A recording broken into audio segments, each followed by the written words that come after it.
O que sabemos sobre o nome de Deus segundo a Bíblia? Hoje vamos discutir o nome de Deus, um tema que tem sido sugerido periodicamente no Telegram do blog. Espero que esta conversa seja útil para nossos leitores.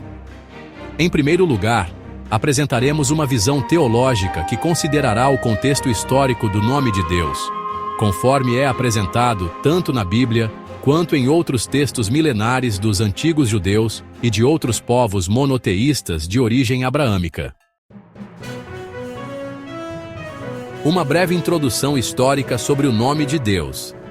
Para evitarmos erros grotescos e heréticos em relação ao nome de Deus, como algumas seitas modernas fazem ao afirmar que um suposto nome foi revelado apenas a seu grupo religioso, outros trazem à tona antigos termos oriundos de versões antigas do aramaico e de traduções ancestrais. Assim, atribuem a uma nova descoberta o nome de Deus, que supostamente estaria perdido na história. Começando pelo Gênesis, encontramos problemas no que diz respeito à invocação do nome de Deus. Nos primeiros capítulos da Bíblia, Deus não se apresenta aos seres humanos. Um exemplo disso é a narrativa de Adão e Eva e seus filhos Abel e Caim. Em nenhum momento Deus se apresenta diretamente. Isso ocorre porque ele é claramente conhecido por todos, indicando um contato íntimo e próximo com a humanidade. Deus é visto como uma entidade maior, imensurável e inominável, sendo apontado desde o início do Gênesis como um único ser, além da compreensão de todos a quem ele se revela. Seguindo essa linha de raciocínio nos capítulos posteriores e em todo o livro de Gênesis, encontramos no capítulo 17, verso 1, a expressão "Eu sou o Deus Todo-Poderoso". O curioso é o termo utilizado para nomear Deus. A expressão YHWH é considerada impronunciável. Em Êxodo, uma nova expressão é apresentada. Ao responder à pergunta de Moisés, Deus diz: "Eu sou quem sou". Êxodo 3:14. Essa expressão revela a unicidade de Deus, mostrando que não existe outro igual ou semelhante. Resumidamente, só existe um Deus indivisível e incomparável. Dessa forma, não há necessidade de apresentar um nome específico para Deus. Outra razão histórica para que o nome de Deus, se realmente foi revelado a Israel no Pentateuco, possa ter se perdido ou mesmo nunca ter sido revelado, é o fato de que a cultura de Israel era extremamente primitiva, sem uma tradição escrita bem desenvolvida. O hebraico, por sua vez, é um idioma com um vocabulário relativamente limitado. Uma palavra em hebraico pode ter múltiplos significados, dependendo das palavras que a acompanham e do contexto da frase. Um exemplo é o polêmico termo Elohim, que é polissêmico, e seu significado é determinado pela concordância. Dependendo do contexto em que é utilizado, pode referir-se a Deus, a deuses, ou até mesmo a juízes e outras autoridades. Assim, não possui um significado único. Muitas outras palavras seguem essa mesma lógica. Toda essa escassez cultural deve-se ao fato de que a Israel primitiva era fortemente baseada na tradição oral. As leis, tradições e crenças eram transmitidas de geração em geração de forma oral. Dessa maneira, o próprio termo empregado para se referir a Deus pode ter sofrido mudanças ao longo dos períodos históricos. Variações linguísticas de acordo com a perspectiva de cada tempo. O termo Jeová tornou-se muito conhecido ao longo do tempo, pois significa Senhor, enquanto o termo original em hebraico é Yahuwah. É importante entender que, embora Deus tenha sempre rejeitado a ideia de ter um nome fixo, a concepção e a perspectiva humana necessitam disso. Essa necessidade se torna cada vez mais evidente à medida que a narrativa bíblica avança. Do original, Gênesis 22, 14. Do original, Êxodo 15, 26. Do original, Êxodo 17, 15. Do original, Ezequiel 48, 35. Do original. Esses são apenas alguns exemplos dos muitos títulos que Deus recebia de acordo com os eventos e a perspectiva de Israel em sua história. Ficava claro que um nome para Deus era mais uma necessidade para preencher a própria falha de entendimento e incredulidade humana. Seguindo adiante na Bíblia, encontramos uma passagem interessante e messiânica onde o profeta Isaías diz: "Porque um menino nos nasceu, um filho se nos deu, e o governo estará sobre os seus ombros, e o seu nome será Maravilhoso Conselheiro, Deus Forte, Pai Eterno, Príncipe da Paz." Esse verso de Isaías aponta que Deus virá à terra e terá um nome. Entendo que, pela primeira vez na história humana, até o momento do nascimento de Cristo, Deus não havia revelado seu nome a ninguém, e seria conhecido em Jesus. Em outra passagem do profeta Isaías, uma nova expressão é utilizada: "Pois sabei que o Eterno, o Senhor, Ele mesmo vos dará um sinal. Eis que a virgem ficará grávida e dará à luz um filho, e o nome dele será Emanuel, Deus conosco." Isaías 7, 14. Ao nome de Jesus foi creditada toda a autoridade.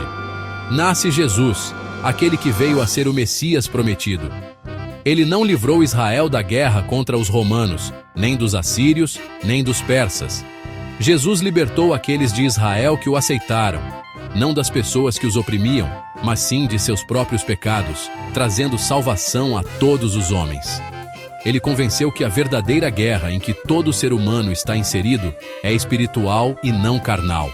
Aqueles que se agarraram à mensagem libertadora e revolucionária de Jesus Cristo tiveram a salvação. E ainda hoje, todo aquele que crê na mensagem de Jesus está salvo. Voltando ao nome de Deus, agora, ele era conhecido na manifestação carnal em Jesus. A figura de Jesus era Deus entre nós, entre os humanos. Sua pessoa era a manifestação visível de Deus. Assim, seu nome recebeu autoridade sobre todo nome. O nome de Jesus é a perfeita e atual representação do nome de Deus para nós em nossos dias, como podemos ver nos exemplos citados no Novo Testamento. Por isso Deus também o exaltou sobremaneira à mais elevada posição, e lhe deu o nome que está acima de qualquer outro nome. Filipenses capítulo 2, versículo 9. Ela dará à luz um filho, e lhe porás o nome de Jesus, porque ele salvará o seu povo dos seus pecados. Mateus capítulo 1, versículo 21. E portanto, não há salvação em nenhum outro ente, pois em todo o universo não há nenhum outro nome dado aos seres humanos pelo qual devamos ser salvos. Atos, capítulo 4, versículo 12. Não se apegue a tradições linguísticas. Com o desenvolvimento da cultura cristã, os cristãos começaram a se espalhar por todos os cantos do mundo. Assim, o próprio termo que designa Jesus sofreu alterações, a ponto de que Jesus não é o termo original usado pelos apóstolos e também não é a expressão utilizada durante sua vida terrena. Essa forma linguística é grega e foi criada pela Igreja Católica para simplificar sua citação e adoração no Ocidente. É verdade que alguns tradutores renomados do hebraico clássico entendem esse termo como uma transgressão. Infelizmente, devido à intervenção romana, que resultou na destruição de inúmeros manuscritos antigos e em uma verdadeira carnificina contra cristãos de outras regiões nos séculos posteriores ao desenvolvimento do catolicismo, que começou entre os séculos 3 e 4 da era cristã, o nome original de Jesus praticamente caiu em desuso. Alguns tradutores afirmam que seu nome original era Yeshua, outros dizem que era Yahusha, enquanto muitas correntes acreditam que o nome original de Jesus era Yehoshua. Este último é o mais plausível, mas devido aos acontecimentos dos séculos posteriores da igreja primitiva, não há como comprovar com exatidão qual era o nome original de Jesus. Todos os termos citados são interpretações de tradutores modernos de um idioma praticamente extinto e de uma cultura que foi covardemente atacada pelo Império Romano. É importante entender uma simples explicação sobre por que Roma e a Igreja Católica agiram dessa forma quando uma cultura entrava em guerra contra outra civilização. O Império vencedor não apenas tentava eliminar seus inimigos, mas também toda a cultura dominada. Assim foi a imposição de Roma contra os judeus e os primeiros cristãos. A grande conclusão é que o termo em si não importa. No final das contas, é Deus quem é adorado. Você precisa ter em mente uma fé racional e incondicional na mensagem de Cristo. Seja qual for o termo utilizado, Jeová ou Javé, sua fé deve ser fundamentada na verdade e na santidade, com o coração aberto às mudanças que o Evangelho é capaz de causar. Independente do nome, Deus é Deus. Respondeu-lhes Jesus: em verdade vos asseguro, antes que Abraão existisse, eu sou. João 8:58. Deus é quem Ele é. Isso é o que realmente importa. Agradecimento especial. Queridos leitores, quero expressar minha profunda gratidão a cada um de vocês que dedicaram um tempo para ler as minhas reflexões. É uma alegria imensa saber que juntos estamos explorando a beleza e a profundidade da nossa fé.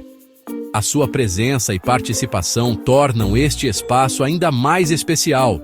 Convido vocês a se juntarem ao nosso grupo no Telegram. Lá poderemos compartilhar mais insights, orações e momentos de fé em comunidade. É um lugar para crescermos juntos e nos apoiarmos mutuamente em nossa jornada espiritual.